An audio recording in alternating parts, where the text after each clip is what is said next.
Baik, bismillahirrahmanirrahim. Assalamualaikum warahmatullahi wabarakatuh. Perkenalkan, nama saya Dwi Yulia Saputri, NIM 2019 03500071. Di sini saya akan mempresentasikan jurnal yang berjudul Temuan Postmortem Akibat Keracunan Metanol yang disusun oleh Mas Nu'atul Hamidah dan Kunti Yulianti pada tahun 2017. Nah, minuman beralkohol adalah jenis minuman yang mengandung etanol, yang rumus kimianya itu C2H5OH atau etil alkohol. Minuman beralkohol sendiri belakangan ini sangat populer di kalangan masyarakat, sehingga tidak sedikit orang yang kecanduan untuk mengkonsumsi minuman beralkohol ini. Kemudian pada jurnal ini, metode yang digunakan adalah deskriptif, karena tujuan dari penelitian ini adalah memberikan gambaran mengenai karakteristik dari temuan postmortem pada jenazah yang meninggal akibat keracunan metanol. Nah, pada penelitian ini juga bersifat retrospektif, karena studi ini didasarkan pada laporan catatan jenazah di mana yang dilakukan pada pengamatan hasil yang sudah terjadi pada waktu lalu.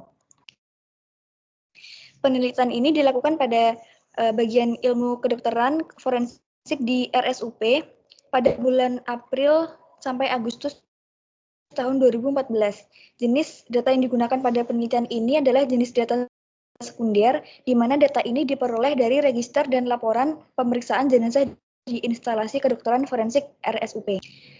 Kemudian untuk hasilnya sendiri, pada penelitian ini mengambil sampel korban meninggal yang diduga akibat keracunan metanol berdasar keterangan dari kepolisian dalam bentuk surat permintaan visum dan laporan pemeriksaan jenazah yang diambil dari tahun 2008 hingga tahun 2013. Nah, didapatkan sampel sebanyak 33 orang, namun yang memenuhi kriteria itu hanya 10 orang. Untuk deskripsi karakteristik umumnya sendiri itu, sampel ini variabel jenis kelaminnya didapatkan 50% laki-laki dan 50% perempuan. Kemudian, puncak konsumsi alkohol pada penelitian ini terjadi pada kelompok dewasa berumur 21-60 tahun, dan terjadi penurunan yang signifikan hanya sebesar 10% sampel berumur lebih dari 60 tahun.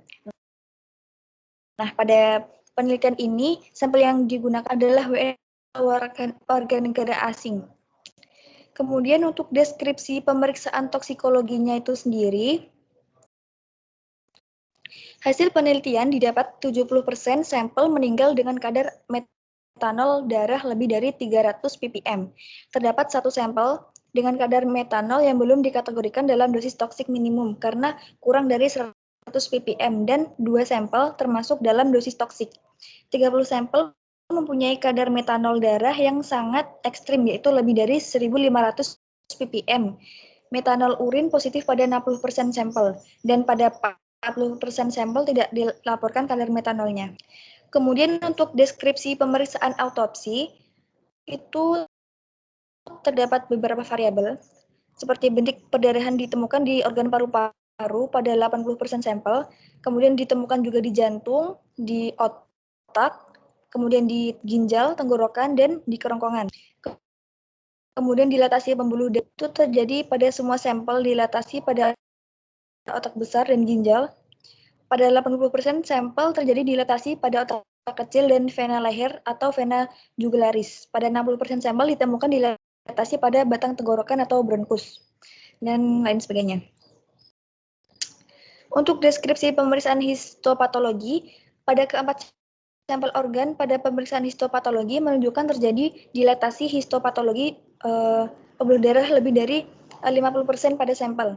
Pada penelitian, 60 sampel persen mengalami dilatasi pembuluh darah pada hepar, 90% sampel dilatasi pembuluh darah pada paru-paru dan otak, serta dilatasi pembuluh darah ginjal pada 80% sampel. Nah, kita bisa lihat ini datanya. Variabelnya yaitu sampelnya terdiri dari 10 orang, yaitu 5 laki-laki dan 5 perempuan, umurnya mulai dari 21 tahun hingga lebih dari 60 tahun. Kemudian warga negaranya itu warga negara asing semua. Kemudian untuk pemeriksaan toksikologinya dapat kita lihat ada beberapa variabel yang diperiksa, yaitu kadar metanol dalam darah itu mulai dari 0 sampai 100 ppm konsentrasinya sampai lebih dari 1.500 ppm. Dan yang tertinggi ini terdapat pada kadar 301 sampai 1.500 ppm, yaitu terdapat 4 orang. Kemudian kadar metanol dalam urin dinyatakan positif sebanyak 6 orang dan tidak dilaporkan sebanyak 4 orang. Untuk kadar etanol dalam darah sendiri itu juga ada beragam konsentrasi, dan yang tertinggi itu ada pada konsentrasi 200 sampai 500 ppm dan 801 sampai 1.100 ppm. Untuk yang lebih dari 1.100 ppm-nya sendiri itu ada 3 dan tidak dilaporkan ada 2. Untuk kadar etanol dalam urin itu yang positif hanya 6 orang dan yang tidak dilaporkan ada 4 orang. Kemudian pemeriksaan otopsi dapat kita ada beberapa variabel yang diperiksa, yaitu untuk berat paru. Nah, berat paru ini yang paling banyak itu berat parunya ada 500 sampai 700 gram. Kemudian penekanan paru keluar buih dan darah encer itu semuanya positif. Kemudian bintik perdarahan itu yang paling banyak terjadi pada paru-paru dan yang paling sedikit pada kerongkongan. Kemudian untuk dilatasi pembuluh darah itu sendiri, yang paling banyak itu terjadi pada ginjal dan otak seperti itu.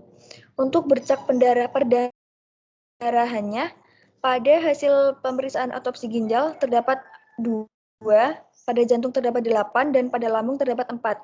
Untuk penyempitan arteri koroner, itu 0, sampai 50 itu ada 1 orang, 51 sampai 100 ada 1 orang, dan dinyatakan negatif ada 8 orang. Untuk fatistriknya sendiri, yang negatif itu ada 7 orang, yang positif ada 3 orang.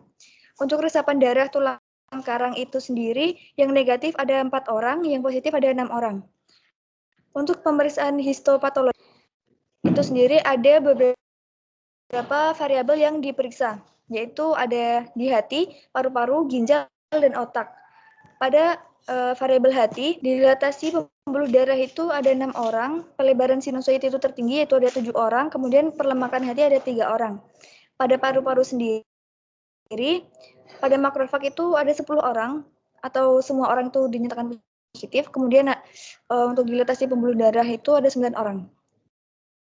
Untuk ginjal yang terjadi nekrosis itu ada 3 orang, dan dilatasi pembuluh darah itu ada 8 orang. Pada otak, dilatasi pembuluh darah ada 9 orang, dan perdarahan ada 4 orang. Kemudian untuk pembahasannya itu sendiri, jadi metanol itu merupakan cairan tidak berwarna dan sedikit berbau.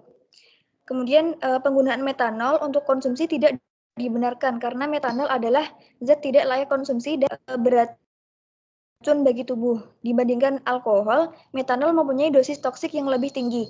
Dosis toksik alkohol adalah 100 mg per dl dan dosis letal minimal alkohol adalah 300 mg per dl. Sedangkan metanol dosis toksiknya itu 100 mg kilogram per bb atau 10 mg per dl, dan dosis letal minimalnya itu 300 sampai 1000 mg kg per dosis letal minimalnya itu 300 sampai 1000 mg per kg bb atau 30 sampai 100 mg per dl.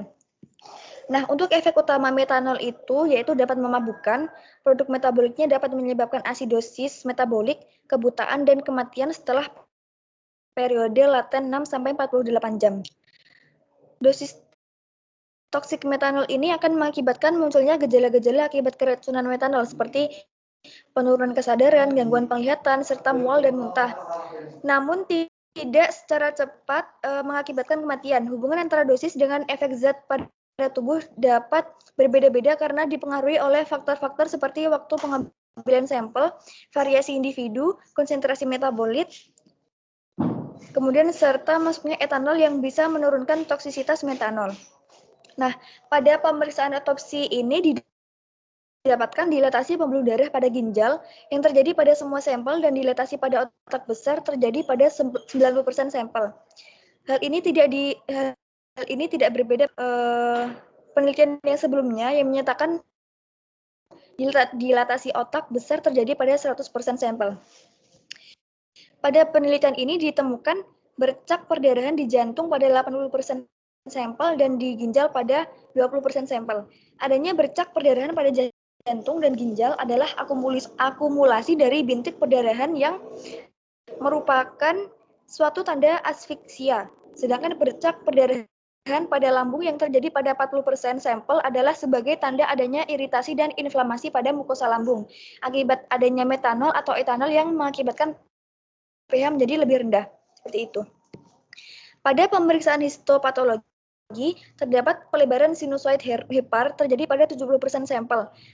Hal ini terjadi karena hati merupakan tempat metabolisme metanol dan sinusoid merupakan jalur